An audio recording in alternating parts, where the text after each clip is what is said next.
Delhi police special cell और केंद्रीय एजेंसियों ने बड़े आतंकी मॉड्यूल का भंडाफोड़ किया है।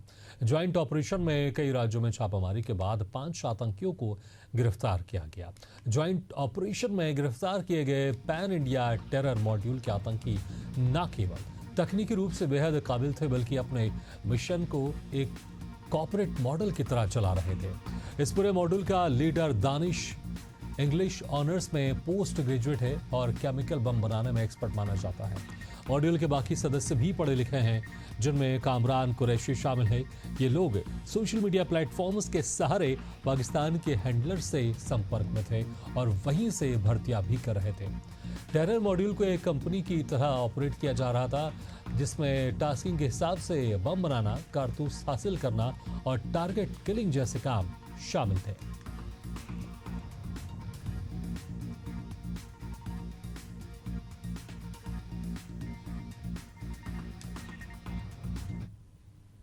बड़ी खबर रायपुर से आपको बता रहे हैं, जहां पर महंगी बिजली को लेकर कांग्रेस करेगी बड़ा आंदोलन। पीसीसी चीफ दीपक बैच ने दिया बयान, कहा महतारी बंधन के नाम पर छलावा, 1000 रुपए देकर बिजली बिल में 5000 वसूली, नकली और महंगी शराब बेचकर वसूली कर रहे हैं। तो ये बड़ी खबर आपको बता रहे हैं।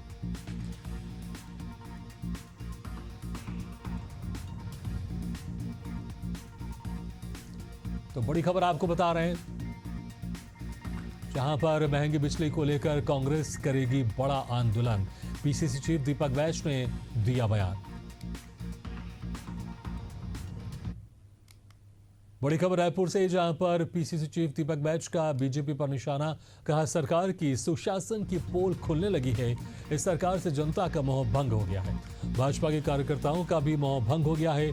धमतरी के 400 कार्यकर्ताओं ने इस्तीफा सौंपा है। भाजपा अपने कार्यकर्ताओं को नहीं संभाल पा रही है।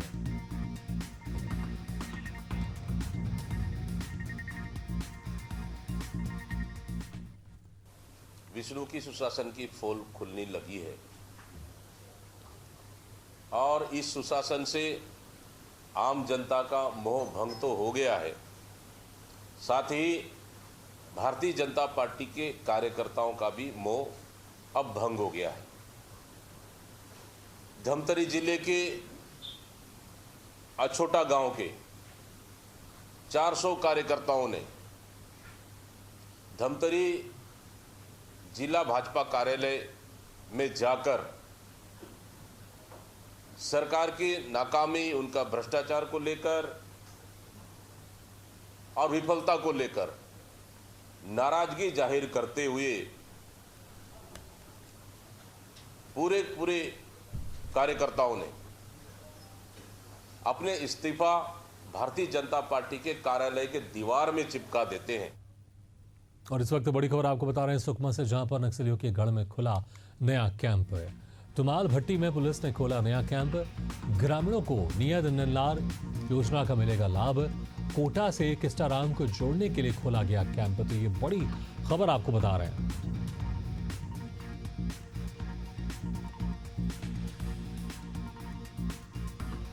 तो बड़ी खबर सुकमा से, जहां पर नक्सलियों के गढ़ में खुला नया कैंप है। तुमाल भट्टी में पुलिस ने ये नया कैंप खोला है। ग्रामीणों को नियत निलार योजना का लाभ मिलेगा। कोटा से किस्टाराम को जोड़ने के लिए खोला गया है ये कैंप।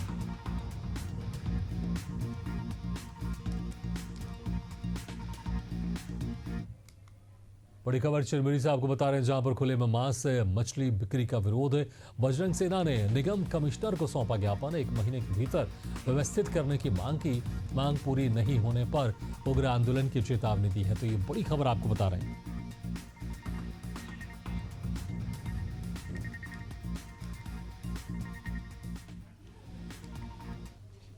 तो बड़ी खबर चिरमिरी से, जहां पर खुले में मांस से मछली बिक्री का विरोध सामने आया है। बजरंग सेना ने निगम कमिश्नर को ज्ञापन सौंपा। 1 महीने के भीतर व्यवस्थित करने की मांग की गई है। साथ ही चेतावनी दी गई कि अगर मांगे उनकी पूरी नहीं होगी तो वो उग्र आंदोलन करेंगे।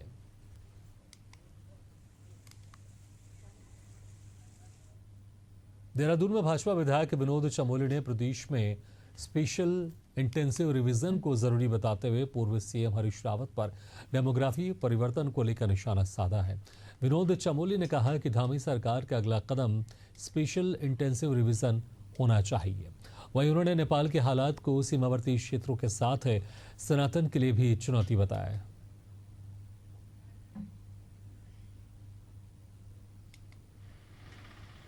अगर यहाँ के जिम्मेदार नागरिक हैं उनको इन विषयों पर विचार तो करना पड़ेगा। और मात्र बात ये सिर्फ उत्तराखंड की नहीं हो रही है।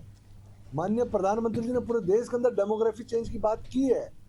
इसका मतलब जो फिल्ट्रेशन हो रहा है, जो इन्फिल्ट्रेशन हो रहा है, जो बाहर से लोग आ रहे हैं, बांग्लादेश से लोग आ रहे हैं, रोहिंग्या आ रहे हैं, वो पूरे देश की फिजा बिगाड़ रहे हैं। आज नॉर्थ ईस्ट की क्या हालत हो गई आप देख रहे हैं, किस तरह से हमको संभालना मुश्किल हो रहा है।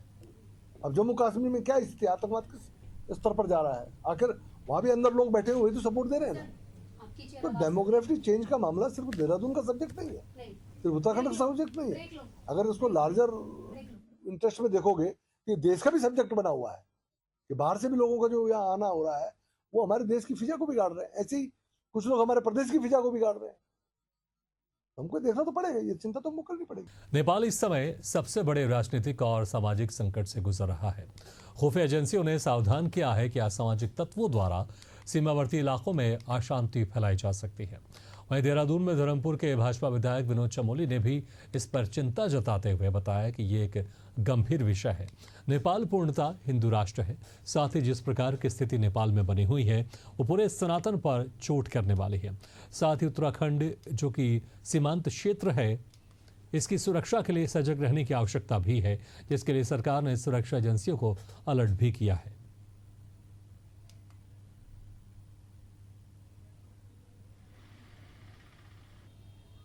विषय है और मात्र सीमा से जुड़ा हुआ विषय नहीं है।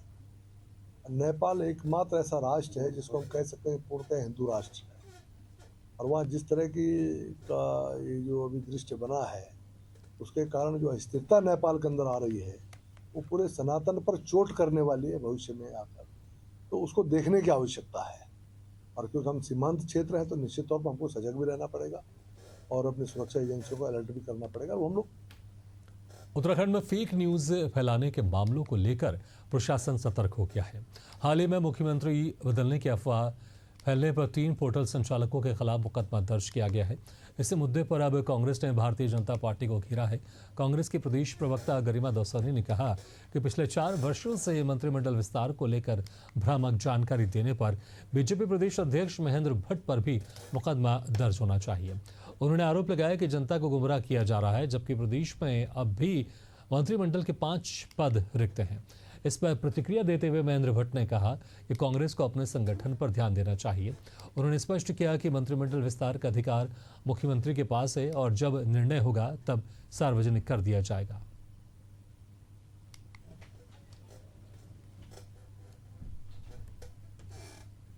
सबसे बड़ा जो मुकदमा होना चाहिए वो तो महेंद्र भट्ट के ऊपर होना चाहिए, इसलिए क्योंकि हाल ही में 3 पत्रकारों के ऊपर मुकदमा हुआ। एक भाजपा का प्रतिनिधिमंडल देहरादून कप्तान से मिला और उन्होंने 3 पोर्टल्स की शिकायत करते हुए 3 पत्रकारों के ऊपर मुकदमा करने की गुजारिश करी। एक तहरीर उनके खिलाफ दी कि इन्होंने भ्रामक खबर चलाई है कि मुख्यमंत्री प्रदेश का बदली होने वाला है और अकॉर्डिंग टू द कप्तान उन्होंने ये कहा कि इससे आपदाग्रस्त क्षेत्र जो हैं प्रभावित होते हैं ऐसी भ्रामक खबरों से। तो मुझे ये लगता है कि महेंद्र भट्ट जो हर सीजन में कहते हैं होली के बाद होगा, दिवाली के बाद होगा, राज्य स्थापना दिवस पर होगा, अब श्राद्ध लग गए, अब नवरात्र में होगा, अब नए साल में होगा, तो ये बोलते बोलते 4 साल निकाल दिए महेंद्र भट्ट ने। ऐसा है, कांग्रेस खुद बौखलाई हुई है। बौखलाहट से ये नहीं पता कि बीजेपी के मंत्रिमंडल विस्तार से कांग्रेस को क्या लाभ हानि होने वाली है।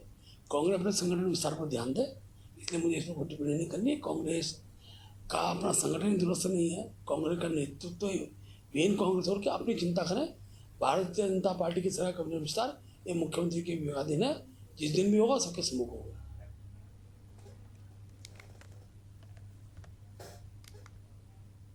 उत्तर प्रदेश के ललितपुर में खेल प्रतिभाओं को आगे बढ़ाने के लिए राष्ट्रीय स्तर पर भाग लेने का मौका मिलेगा।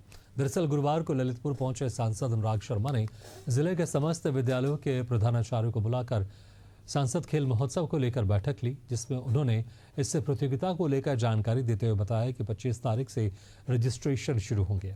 वहीं प्रतियोगिता अक्टूबर से शुरू होकर दिसंबर तक चलेगी।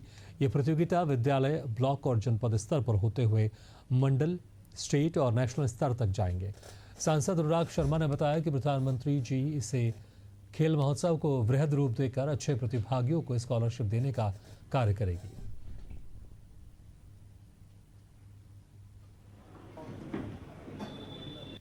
आदरणीय प्रधानमंत्री जी मंशा ये है कि इस बार इस महोत्सव का इसको नाम दिया जाए और इस महोत्सव को बहुत बड़े पैमाने पे किया जाए, क्योंकि गवर्नमेंट ऑफ इंडिया गवर्नमेंट खुद ही इसमें भागीदारी पार्टिसिपेट कर रही है।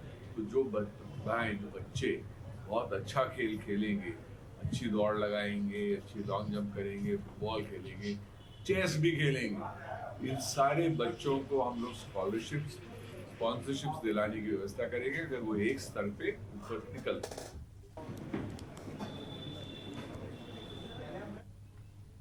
उत्तराखंड जनपद रुद्रप्रयाग में हाल की देवी आपदा के चलते क्षतिग्रस्त हुए वाहनों से संबंधित दस्तावेज परिवहन कार्यालय में जमा करने की प्रक्रिया जारी है।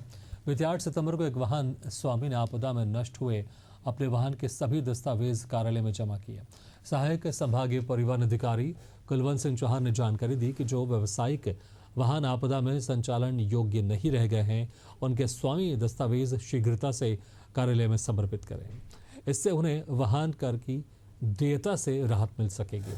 उन्होंने सभी वाहन स्वामियों से अपील की है कि स्थिति की गंभीरता को समझें और समय रहते आवश्यक कार्रवाई करें, जिससे भविष्य में अनावश्यक आर्थिक भार से बचा जा सके।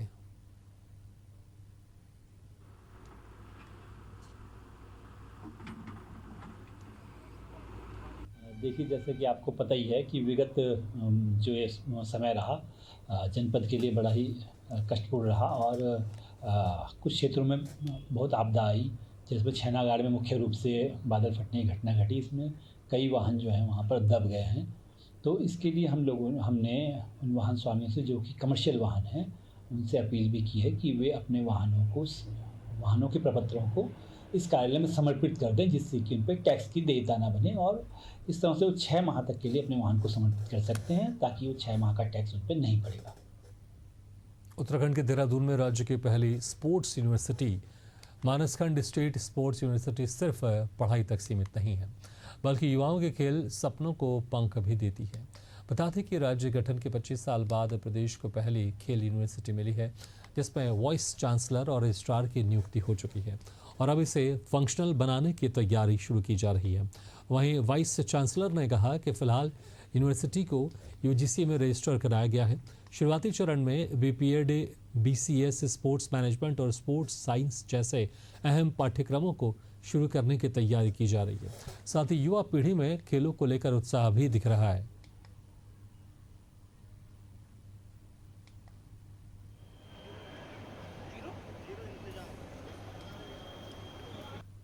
देखिए, मेरा कहना है कि अभी हमारे तमाम जो भी कोर्स होते हैं, बीपीएड का है, चाहे बीपीएस है, चाहे बिजनेस स्पोर्ट्स मैनेजमेंट का हुआ, चाहे स्पोर्ट्स साइंस हुआ, इसमें हम लोग इसी पे विचार कर रहे हैं कि कौन सा विषय ज्यादा अच्छा रहेगा।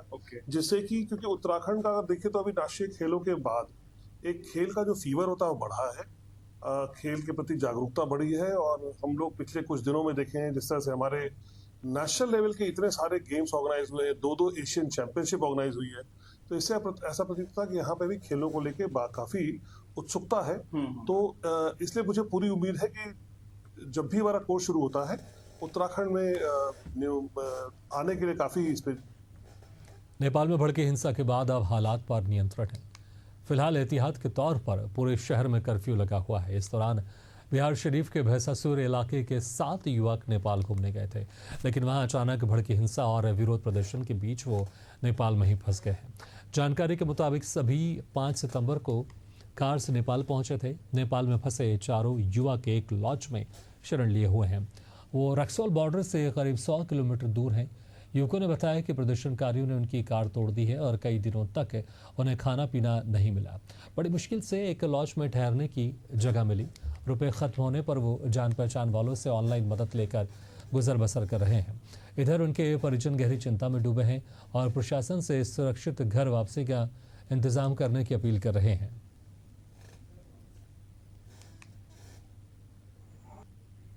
घटना के बारे में यही जानकारी मिली है। इतना ज़्यादा कर्फ्यू लगा हुआ, मंत्री को मारा जा रहा है, संसद भवन जलाया जा रहा है। इतना कांड होने के बावजूद वहाँ सब मेरे परिवार फंसे हुए हैं, मेरे हस्बैंड, मेरे इनके दोस्त लोग सब फंसे हुए हैं। हम तो यही चाहेंगे, जो भाई ससुर के दोस्त लोग इनके गए हैं, मेरे हस्बैंड के, और नालंदा जिला के जो भी लोग गए हैं, सरकार से यही डिमांड है, बस वो लोग को सुरक्षित यहाँ बिहार शरीफ तक पहुँचाया जी।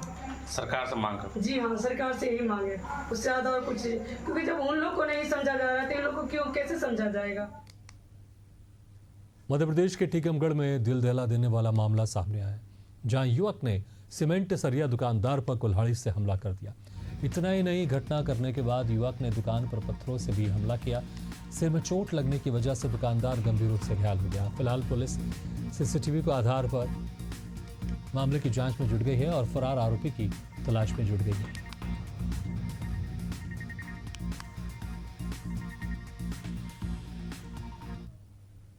बड़ी खबर बिलासपुर से आपको बता रहे हैं, जहां पर मवेशी तस्करों के खिलाफ बड़ी कार्रवाई।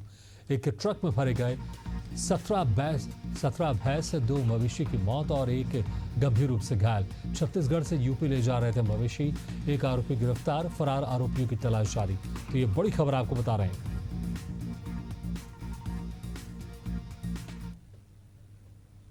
इस मामले में रायपुर से पशु की अवैध तस्करी करते हुए रतनपुर की तरफ आ रहे हैं। सर के निर्देश पर तत्काल हमने टीम गठित कर घेराबंदी के लिए तैनात किया। मौके पर ग्राम जाली में हमने उस आईसर वाहन को पकड़ा है, जिसमें 17 नग भैंस को हमने वहां से जब्ती की है। एक आरोपी शाहरुख कुरैशी को हमने इसमें गिरफ्तार किया है। उत्तर प्रदेश के रायबरेली में मामूली विवाद ने खौफनाक रूप ले लिया। बताया जा रहा है कि ऑटो चालक और उसके साथियों में मामूली बात को लेकर कहासुनी हो गई। झगड़े के बाद ऑटो चालक अपने साथियों के साथ पुलिया पर पहुंचा, जहां उनके बीच गाली गलौच और मारपीट हो गई।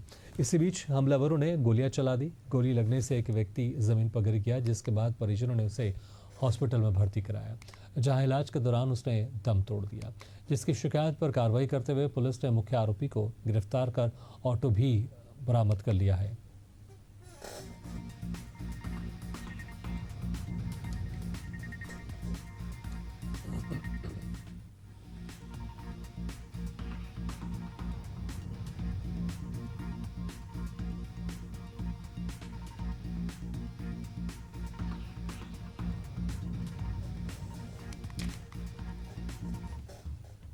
बड़ी खबर सिरोंज से आपको बता रहे हैं, जहां पर मजदूरों से भरा वाहन अनियंत्रित होकर पलटा। घटना में 32 मजदूर हुए घायल, 4 लोग गंभीर रूप से घायल।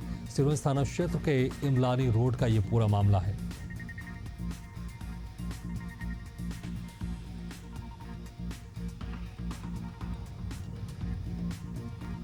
तो ये बड़ी खबर आपको बता रहे हैं सिरोंज से, जहां पर मजदूरों से भरा वाहन अनियंत्रित होकर पलट गया। घटना में 32 मजदूर घायल हो गए हैं,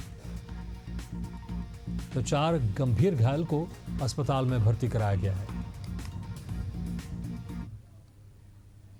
मध्य प्रदेश के भोपाल में लूट के मामले में पुलिस को बड़ी सफलता मिली है।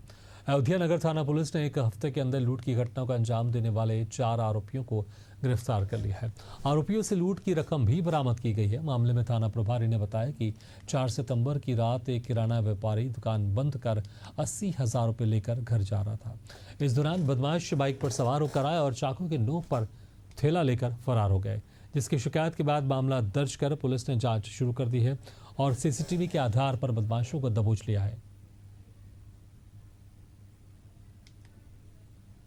विगत 4 सितंबर की रात्रि लगभग 11:30 बजे हमारे किराना व्यापारी हैं नीरज पाठक जी, उनके साथ कुछ बदमाशों ने चाकू छुरी अड़ाकर उनके जो 2 दिन की जो नकदी थी, नकदी का थैला लेकर लूट कर भाग गए थे। उक्त घटना के संज्ञान में होते ही हम लोगों ने प्रकरण पंजीबद्ध कर टीम गठित करी। वरिष्ठ अधिकारियों के निर्देशन और मार्गदर्शन में अयोध्यानगर पुलिस के द्वारा ये लूट का खुलासा करते हुए इसमें एक विधि विरोधी वालन सहित कुल 4 लोगों को हमने गिरफ्तार किया है और उन बदमाशों के कब्जे से लूटा गया नकदी के साथ साथ घटना में प्रयुक्त 2 रेसिंग बाइक KTM और पल्सर 220 और घटना में प्रयुक्त छुरी और बहुत सारी जो सामग्री उन्होंने इस्तेमाल करी थी, सभी हमने ऐसा कुल लगभग 5 लाख रुपए का मुसक्का बरामद करने में सफलता प्राप्त की।